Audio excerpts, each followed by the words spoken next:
Dear students, पिछले video में जो हम एंशिएंट हिस्ट्री के बारे में जो बेसिक इंट्रोडक्शन के बारे में बता रहे हैं, वह आज हम बताने जा रहे हैं कि आपको उपनिषद जो है, उपनिषद के बारे में हम पिछले वाला वीडियो में डिस्कशन किए हैं, लेकिन आज भी आप लोग थोड़ा इसको एक नज़र देख लीजिए कि उपनिषद क्या है। तो उपनिषद का शाब्दिक अर्थ होता है समीप बैठना। किसके समीप बैठना? गुरुओं के समीप बैठना। यानी प्राचीन काल में ब्राह्मण लोग विद्या को ग्रहण करने के लिए अपने गुरुओं के समीप बैठते थे और जो ज़्यादा कंट्रोवर्शियल और ज़्यादा रहस्यमय वाली जो मैटर होता है उसको आसानी पूर्वक समझकर जनता के सामने रखते थे और उसको समझाते थे। तो इस चीज़ को हम क्या कहेंगे? इसे हम उपनिषद के नाम से जानेंगे। और जाहिर सी बात है कि ब्राह्मण विद्या को ग्रहण करने के लिए अपने गुरु के पास बैठते हैं, समीप बैठते हैं। किसी भी कंट्रोवर्शियल को, किसी भी दार्शनिक थॉट को, किसी भी रहस्यमय चीज़ को समझने के लिए वो अपने गुरुओं से समझते थे और पूरे समाज में उसका मैसेज देते थे। तो उसे हम उपनिषद के नाम से जानते हैं। इसमें पहला कंटेंट है कि इस प्रकार का जो उपनिषद है एक ऐसा रहस्यमय ज्ञान है। इस प्रकार का जो उपनिषद है, यानी उपनिषद में एक ऐसा प्रकार का रहस्यमय, एक ऐसा रहस्यमय ज्ञान का बारे में बताया गया है जो बगैर गुरुओं के बिना नहीं समझा जा सकता है। इसलिए वह गुरुओं के सहयोग से ही उस विषय को क्या करते थे, उस मैटर को समझते थे। इसलिए उसे जाहिर सी बात है ब्रह्म विद्या के नाम से भी जाना जाता है। तो तीसरा कंटेंट है तो उपनिषद में जो तीसरा कंटेंट का प्रावधान किया गया है वह आत्मा, यानी आत्मा का आप जानते हैं कि आत्मा जो शरीर में जो है, वह जो आत्मा है, सोल जो है, वह तीन है। आईडी है, ईगो है, सुपर ईगो है। और आत्मा को ना कोई देखा है, ना उसका कोई आकार है, ना प्रकार है, ना रूप है, ना रंग है। वह क्या है? वह एक हवा की तरह है। यह आपके शरीर में जब तक है आप जीवित हैं, और आपके शरीर से जब निकल गया तो आप क्या हो गए? मृत प्राय हो गए। तो आत्मा के बारे में वह लोग अध्ययन करते थे उपनिषद के माध्यम से। आत्मा हुआ, और अपने ईश्वर के बारे में जो है हर आदमी अपने ईश्वर के, यानी हर धर्म के लोग, यानी खासकर हिंदू धर्म में अपने ईश्वर के बारे में वो लोग जानकारी प्राप्त करते थे। और उसमें जो लॉजिकल जो थॉट है, जो ज़्यादा रहस्यमय वाला है, उस विषय वस्तु को आसानी से अपने गुरुओं के समीप बैठकर समझते थे। इसलिए इसे हम उपनिषद के नाम से जानते हैं। और वैदिक चौथा कंटेंट है कि वैदिक साहित्य के ये अंतिम भाग में प्राचीन हिस्ट्री के, यानी प्राचीन इतिहास के वैदिक साहित्य के अंतिम भाग में इसे हमें इसके बारे में अध्ययन करना है। इसलिए इसको वेदांत के नाम से भी जाना जाता है। अब आप लोग जानिए कि उपनिषदों की संख्या जो है 12 है। वह कौन कौन है? तो एक बार और रिवीजन कर लीजिए कि सबसे पहला उपनिषद का नाम जो है वह इस उपनिषद है। दूसरा जो उपनिषद है वह केन उपनिषद है। तीसरा उपनिषद जो है कंठ उपनिषद है। चौथा जो उपनिषद है मांडुक्य उपनिषद है। पांचवा जो है प्रसन्न उपनिषद है। छठा तैत्तिरीय उपनिषद है। और आठवां है छंदोग्य उपनिषद है।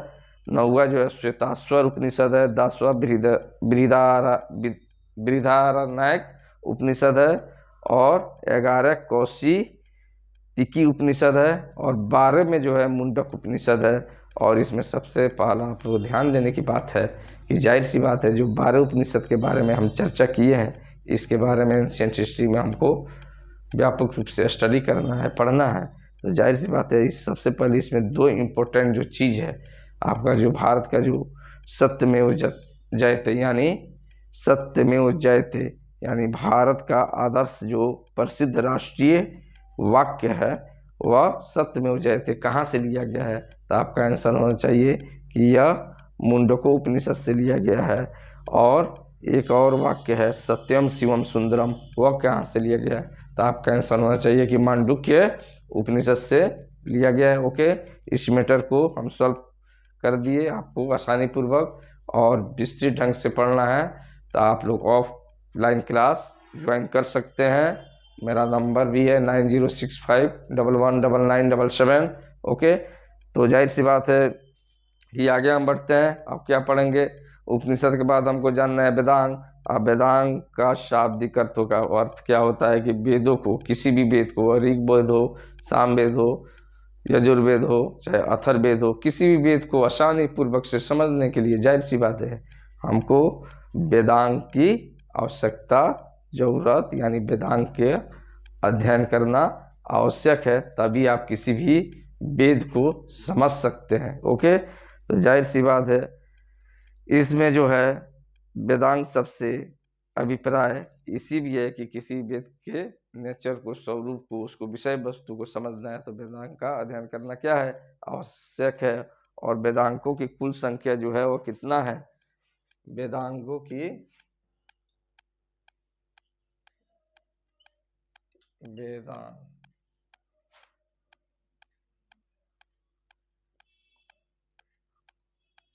की कुल संख्या 6 है। ओके, पहला कौन है, तो पहला शिक्षा ही आएगा। अब शिक्षा क्या है इसके बारे में आप लोग जानिएगा। दूसरा कौन है, पहला शिक्षा, दूसरा जो है वेदांग में जो है दूसरा कल्प है और तीसरा व्याकरण है।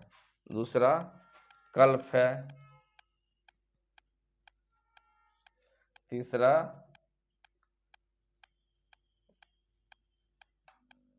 व्याकरण है, चौथा जो है तीसरा कल्प है, चौथा निरुक्त है, चौथा निरुक्त है, पांचवा छंद है, छठा आपका ज्योतिष है। इसके बारे में आप वेदांग में क्या कीजिएगा, इस 5-6 कंटेंट को वेदांग में आपको अध्ययन करना है। ओके, तो नेक्स्ट वीडियो में इसको हम चर्चा विस्तृत ढंग से करेंगे। फिलहाल हम जानते हैं इसके बाद क्या पढ़ना है हमको, इसके बारे में पढ़ना है स्मृतियाँ। तो स्मृति को दूसरे शब्दों में हम धर्मशास्त्र शास्त्र के नाम से जानते हैं। स्मृति को दूसरे शब्दों में क्या, किस नाम से जाना जाता है, तो धर्मशास्त्र के नाम से जाना जाता है। इस चीज़ को भली भांति आप लोग समझ लीजिए। और इसमें भी स्मृति में जो है मनु स्मृति जो है सबसे प्राचीन है, और इसी के जो है इसी मनु स्मृति के पैरेलल एक और स्मृति है जिसका नाम है याज्ञवल्क्य। वो याज्ञवल्क्य स्मृति, याज्ञवल्क्य स्मृति, या यानी कहने का अर्थ है कि मनु स्मृति और याज्ञवल्क्य स्मृति सबसे प्राचीन स्मृति है, जो लगभग 200 ईसा पूर्व से 100 ईस्वी के बीच यह इसको लिखा गया है। ओके, तो जाहिर सी बात है इस मनु स्मृति में किस चीज़ के बारे में बताया गया है, तो मनु स्मृति में भारत के बारे में, उस समय के यानी प्राचीन इतिहास में मनु स्मृति में भारत के, जो हमारा इंडिया है, जो भारत के नाम पर भारत देश पड़ा है, तो भारत के बारे में राजनीतिक, सामाजिक एवं धार्मिक जानकारी क्या होती है, मनु स्मृति से हमको उस समय के भारत के बारे में मिलती है। यानी कहने का अर्थ है कि पॉलिटिकल, सोशल और रिलीजियस तीनों चीज़ों के अध्ययन के बारे में हमको मनु स्मृति में हमारा व्यापक रूप से जो है इसके बारे में अध्ययन करने को मिलता है, और उसी से हमारा समाज जो है चलता था। ठीक है ना, और उसी पर हमारा समाज आधारित था। तो चलिए इसको आप लोग लिख लीजिए कि मनु स्मृति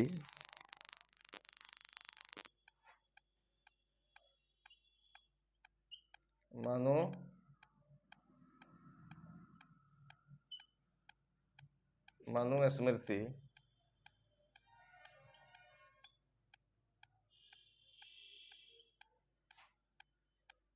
को दूसरे शब्दों में धर्म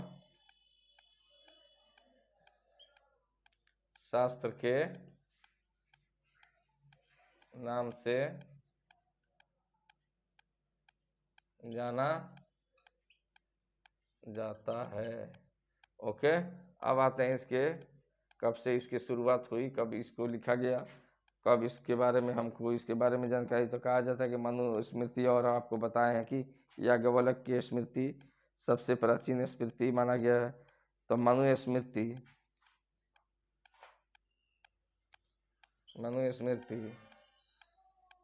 लगभग 200 BC 200 AD के बीच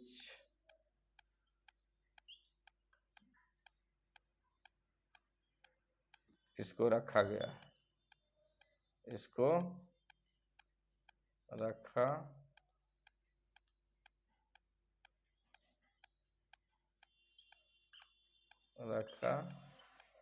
मनुस्मृति को 200 से 100 ईसा के ईस्वी 100 ईस्वी के मध्य इसको क्या किया गया है, सबसे प्राचीन ग्रंथ माना जाता है, और इसको रखा गया है, और इसको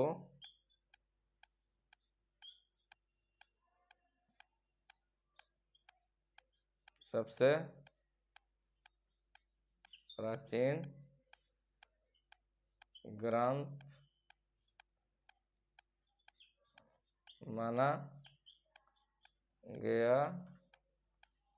ओके, इसको क्या किया गया है, मनुस्मृति को सबसे प्राचीन, यानी स्मृतियों में बहुत सारा स्मृति है जिसमें मनुस्मृति को सबसे प्राचीन स्मृति माना जाता है, और माना गया है जो सबसे प्राचीन है। और इसको कब रखा गया है, 200 ईसा पूर्व से 100 ईस्वी के बीच रखा गया। और इसमें एक दूसरा जो ग्रंथ स्मृति है उसका नाम है याज्ञ, इसमें एक दूसरा जो है उसका नाम क्या है,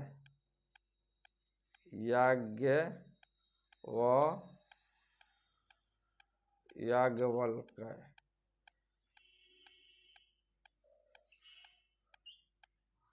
स्मृति।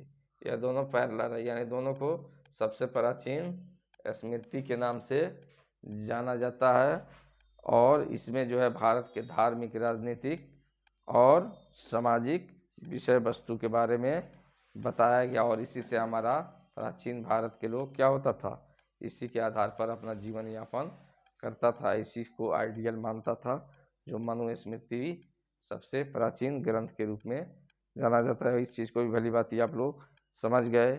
तो आप लोग, जाहिर सी बात है, कोई पूछेगा कि मनुस्मृति में किस विषय वस्तु को बारे में जानकारी मिलती है, तो आपको बताना होगा कि मनुस्मृति में भारत के सामाजिक, आर्थिक, राजनीतिक और धार्मिक विषय वस्तुओं के बारे में हमको मनुस्मृति से जानकारी मिलती है। ओके, और इसमें एक है, आप लोग लिख लीजिए कि नारद स्मृति।